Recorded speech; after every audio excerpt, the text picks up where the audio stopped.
Hey, ladies and gents, this is Isdois here with the review of the Cosmic Legion's Aius Cyppiteon. Here he is opened up, and here he is in package.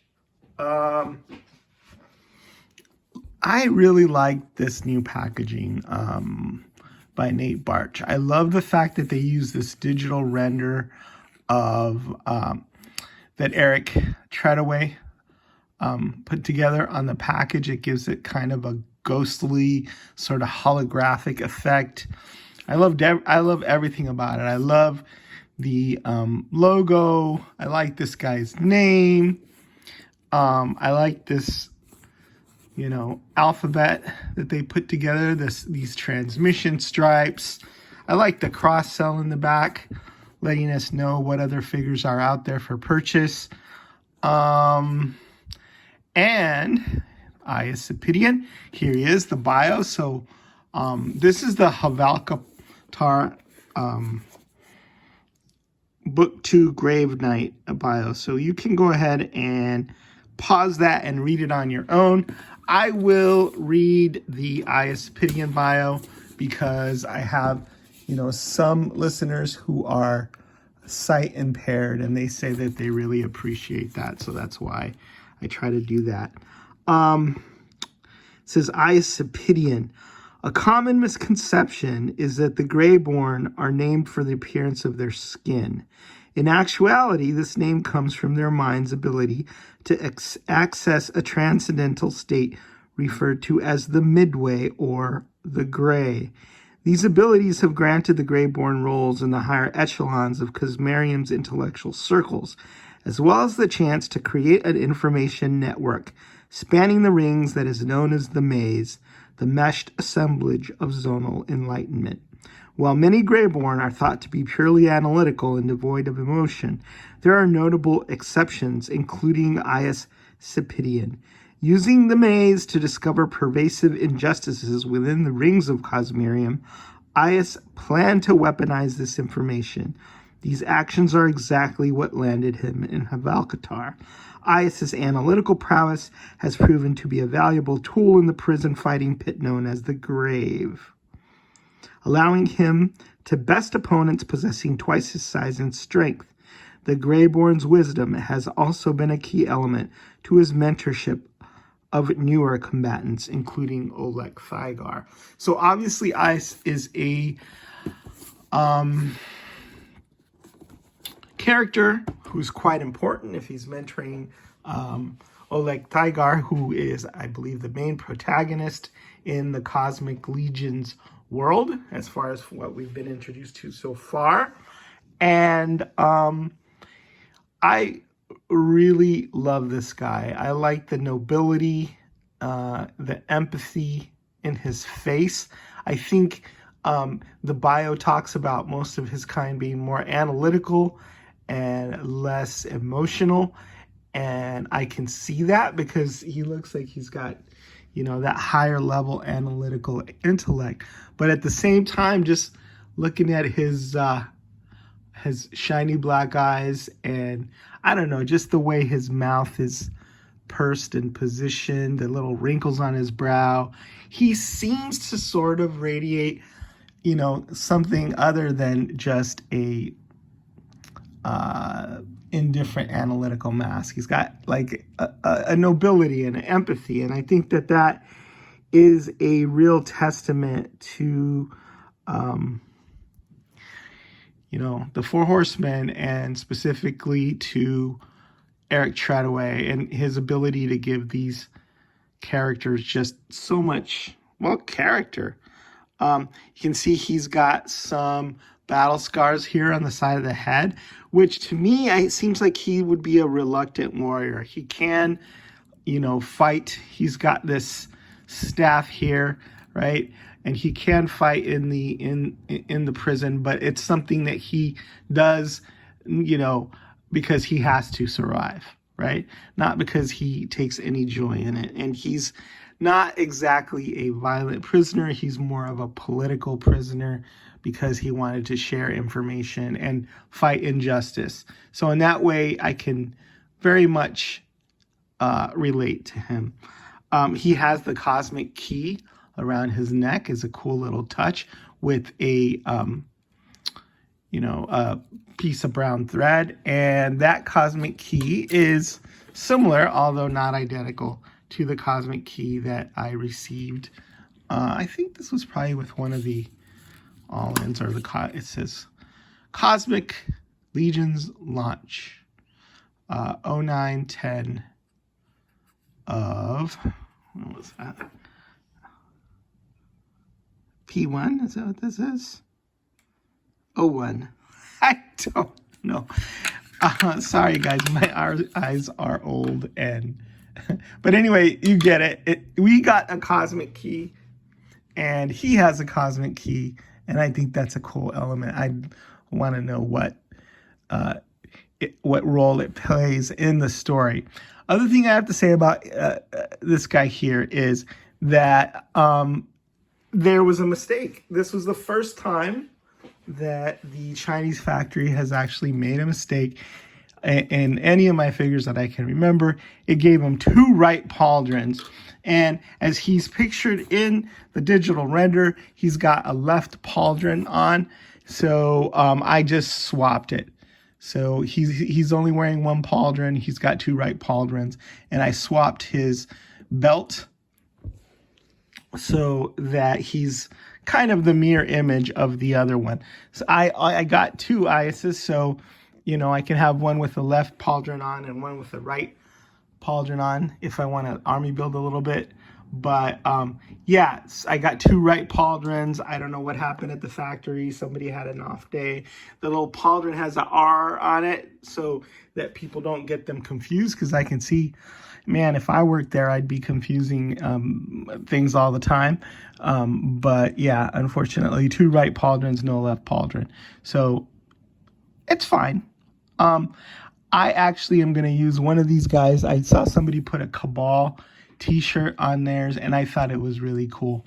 So I'm probably going to just take the pauldron off altogether. I'll have one just, like the regular. Well, that pauldron is really in there.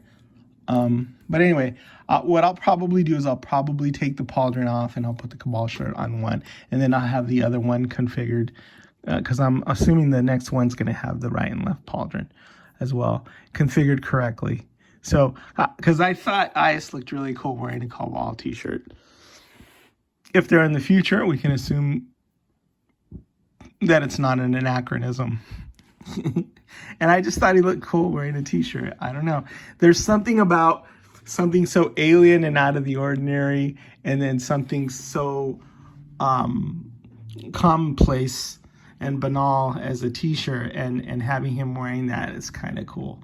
So I'll probably have him hang out with Alf, and they can eat canned sandwiches together and stuff, and have that t-shirt. So those are my plans for my Aius, for my second Aius, right? Because I don't really see myself army building this. I just want to remark again about the sculpt.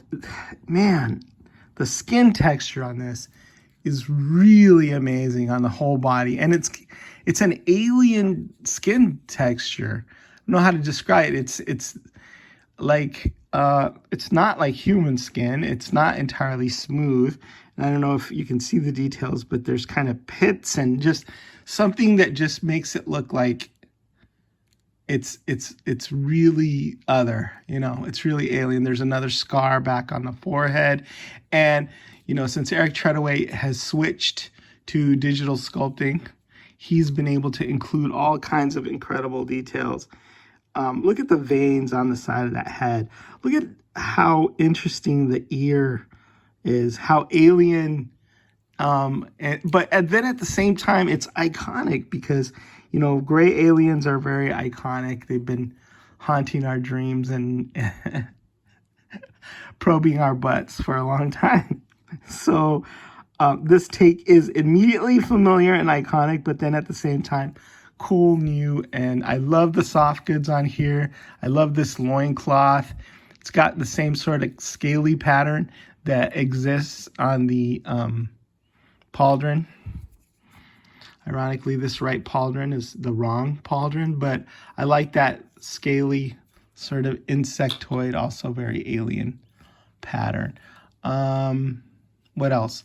Yeah, we were talking about the soft goods, the belt with some more armor on the hip, nicely painted details as far as the little written rivets on there and these little gold circles, all super nicely painted. There's some room on the belt there so you can stow some other weaponry. There's room here on the back of this sort of high-tech thing so you could stow his staff or a sword or something like that. So he's really cool and a lot of simple, but then a lot of really cool details. Look at the feet. Those are awesome. Right, with the splayed toe like that. I love the patina on the weapon or the staff. So there's that rust there. He just looks amazing. That's all I can say. I think he's definitely one of my favorites in this line. Then he also comes with this cool shield, which I imagine he can do battle with, but it seems like kind of a heavy shield. Here's the back of it, and it I believe it snaps apart, but I'm not gonna do that right now. It's got this cool grave ring or a grave knight, I forget what it is, symbol that looks like it's been spray painted on. Love the drips, the little details, just like super cool looking. So for me, I think I'm going to use this probably for another figure because this kind of screams like, oh, I'm in a fight and there's going to be blunt force trauma. And I just don't see him as having that kind of fighting style, where he's got a heavy shield that he's holding, especially given how spindly his legs are. So I'm going to put this back over here. Oops. I guess I won't. I guess I'll put it there. And then the other thing I want to say is that he comes with a lot of really expressive hands.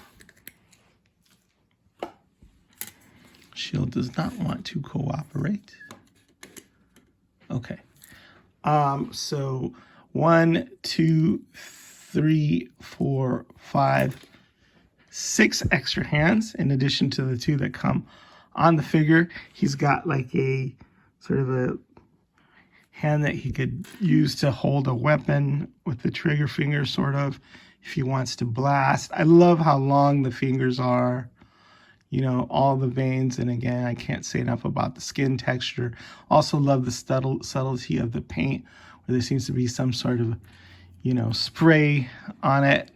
And then a regular holding hand, right? Another trigger finger, right and left. There's that like sort of purple spray to the skin that really gives it that extra detail and that extra pop. And then kind of these splayed fingers, so you could see he's only got 4 fingers on each hand, but very cool. Just love the way they took each and every hand and they added just a little spray of purple that really pops against the skin. And so he's got the gray skin, he's got the purple highlights, and then he's got like a light, what I believe is a light white sort of tone to his underbelly. I don't know if that's the light playing off the gray or if that's my imagination, but it really makes the details pop. Also around the eyes, there's some purple there. I love the gloss on the eyes, because you get the light playing off of those glossy eyes, and it really just looks alive. Love that sort of little bit of elongated skull action. It's just awesome. Great figure. Gosh, Cosmic Legions is incredible, and congratulations to the 4 Horsemen on this line so far. I hope it really catches on just as much as Mythic Legions. I want to see people popping and swapping between the lines. I've been having some fun, as you can see, with Mythic Legions and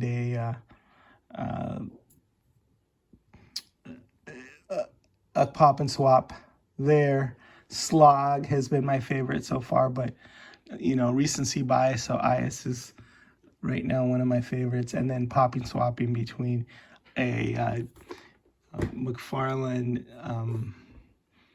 Aquaman figure, where I just took Aquaman's pet Topo and I put him on Operative 83's or Operative 84's body. So ton of fun.